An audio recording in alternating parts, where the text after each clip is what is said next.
काली हवेली की पुकार। उत्तर भारत के एक छोटे से गांव में एक पुरानी हवेली खंडहर बन चुकी थी। लोग कहते थे कि वह हवेली श्रापित है। सूरज ढलते ही उस रास्ते से गुजरने की हिम्मत कोई नहीं करता था। कहते हैं वहां रात के समय किसी औरत की चीखें सुनाई देती थीं। गांव वालों का मानना था कि वह औरत आज भी इंसाफ की तलाश में भटक रही है। राहुल, एक शहर का नौजवान पत्रकार, इस कहानी की सच्चाई जानने के लिए गांव आया। उसे अंधविश्वास में यकीन नहीं था।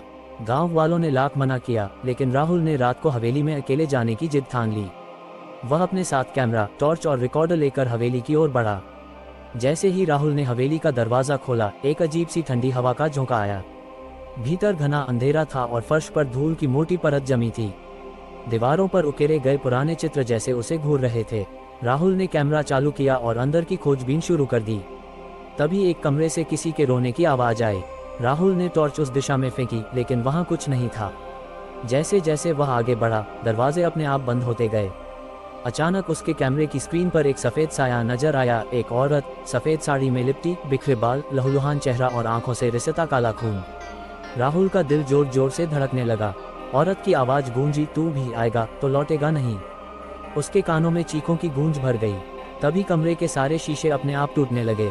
राहुल ने भागने की कोशिश की, लेकिन दरवाजे बंद थे। हवेली की छत से लटकती रस्सी अपने आप राहुल की गर्दन की ओर बढ़ने लगी। राहुल चीखने लगा, लेकिन आवाज जैसे कहीं गुम हो गई थी। उसकी सांसें टूटने लगीं और तभी अचानक सब शांत हो गया।